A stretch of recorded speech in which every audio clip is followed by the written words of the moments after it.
Hello, everyone. I'm Krooked, and this is Unscripted, the series where I take a completely unscripted look at games and give it a 1 through 10 rating. Today, we're also taking a look at another comic book game, Spawn. Man, this game and I have a relationship. I love this game. I shouldn't love this game. From everything I remember, this game is terrible. But this was one of the Super Nintendo games that I owned that I don't remember how I got. Like, I don't know if it was given to me as a gift or what. And Spawn was super cool in the 90s. He was Tim McFarlane, and they made a game. The problem is this game is bad. It might change my mind playing it again after all these years, but this game is bad from what I remember. So just to start, oh wow, it's slow. You have a whole instruction book that comes with the game that tells you how to do like Spawn's powers. The problem is, if you don't have that instruction book, nothing in the game is going to tell you how to use his powers. So Spawn, instead of being this incredibly badass, like, hero, ends up being, well, just a normal guy. So, as you can see, I just did one of the powers. The way that you do the powers, you have to block. And then you enter a button combination. Some of them are really simple, such as the little energy ball that I did there. That's a little Hadoken. So you just hold R and you do the steps for a Hadoken, and that's all you have to do. Now, for other things, that's not the case, and there's a lot of different things that you can do. You can teleport to different parts of the stage. You can turn into a floating Spawn symbol like the one above in the middle of the screen. And you can do that to get to like hard to reach areas or to get through certain parts of the game. You can heal if you can remember it. You can set off little bombs like that. There's a lot you can do if you can find out how to do it. And again, the game never, ever once tells you how to do it. So that's already one of the really big struggle points. But if you look past that or you pick up a guide, you can go, okay, well, I can still play the game. I have all the controls here. It's not different than looking up something in, say, Street Fighter or any fighting game and looking up the controls there. And you can memorize them after a while. But that doesn't do much else for the rest of this game. So, looking at it visually, the top is very Spawn. For anyone who doesn't know the character, Spawn is a guy who made a deal with the devil to come back and gain vengeance upon his opponents.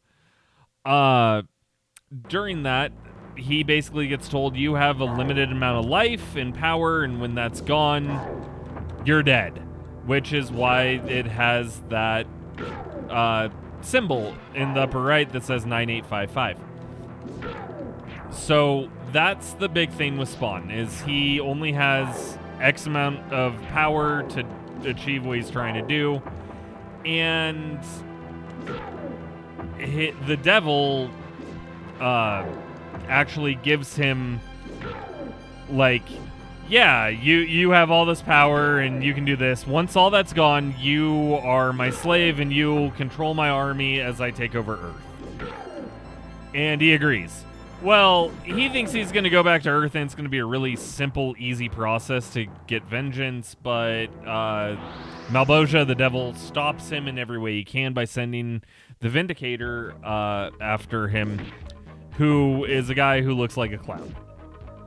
And there's other characters that go after him, like the Redeemer and all this other stuff. But yeah, so he tries to get vengeance, but it's all screwed over because he basically accepts a deal with someone who controls all the cards and tries to play against him.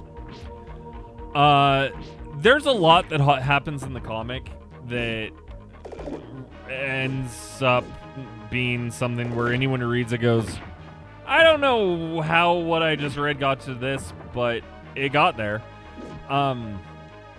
So looping that all back into the game. So having the 9999 in the upper right corner, that's very Spawn, and I love that. I don't know why his symbol needs to be in the middle of the screen. That's kind of weird. And then it has a very basic health bar. I can't really complain about that. It looks okay enough. Spawn doesn't look very clean. He's kind of mushy. You can see his outfit is something.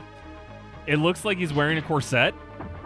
And, maybe this is Spawn going through something in his life where he's dressing a little different. That's fine. No judgment. Do you, Spawn? As long as you keep fighting for good. But it doesn't help us with trying to figure out what the heck Spawn is wearing. And look, Overkill is back here again. Didn't I just beat this guy? Yep, well, apparently not, because he's back. And now I can't do my Hadouken! Okay. So he does that, I do this. This is how we roll. Ow! Graphically it sucks. Sound effects, this game sucks! I mean, that's kind of brutal and cool, I guess. But the sound is so basic and generic. It doesn't do anything good at all. And the music is so repetitive. Oh, this level. So here, you get to start learning some of his other abilities, like he can wall hop. The problem is the wall hopping sucks. Oh, this game. The way that I used to get through this part of the game is I would look up the Spawn teleporting code, and I would use that to get through it. The problem is I don't remember that code, and I don't have the guide. Oh god. Then this happens. So you get this like Super Metroid-esque wall jumping stuff. And then you get this horrible, horrible level where you have to get above all of this while dodging. Oh no. This is awful. In every way. Spawn looks good. Let's give it that, just to address it. It looks good. Not great. It doesn't even look as good as Jim Lee's Wildcats, which looks honestly remarkably good for its time. Oh god, I didn't know if I was gonna make it through there. And then we get to the typical elevator fight. This is only like level 1, by the way. There's like 9 levels. You have to go through hell. There's so much you have to do here. And the only reason I know that is because I used level select codes as a kid to get me through things, and I couldn't beat it with cheating. There's another game that I couldn't beat without cheating, and that's called The Lion King on the Sega Genesis and the Super Nintendo. Games where you can't beat it without cheating aren't good. And there's a good chance you could beat this without cheating. But in order to do that, you're going to hate your life the entire time. Because this game is not good. It's slow, it's boring. The enemies are not even that unique. They're all just the same enemy. They don't have names, so you can't even make fun of them having stupid names like you can in most side-scrolling beat-em-ups. Like, there's no Frederick with a knife and then Django. Not Django, but they would put, like, D-U-H Django in an old Super Nintendo game because that's how stupid they are. And you can't even make fun of that in Spawn because this game... They were just trying to capitalize on comic book games. This is Super Nintendo. Yeah, see, so okay, I guess I did make it to the second stage. But this is Super Nintendo TMNT and Street Sharks and everything else at its worst, where it's literally just Spawn needs a game because it's a comic book and it exists today. For Spawn, I'm giving it a 2 out of 10. If you like Spawn, play it. Otherwise, this game sucks. Don't play it for any other reason. Nothing is good here, and I don't think you can beat it without cheating. And it only gets to 2 because it's Spawn and it's a little bit darker on the Super Nintendo, which most games aren't. Or else it'd be getting a 1 or a 0. But with all that, even though I didn't like this game, I hope you liked this video. And if you did, hit that like button. Go ahead and hit that subscribe button so that way you never miss an episode of Unscripted.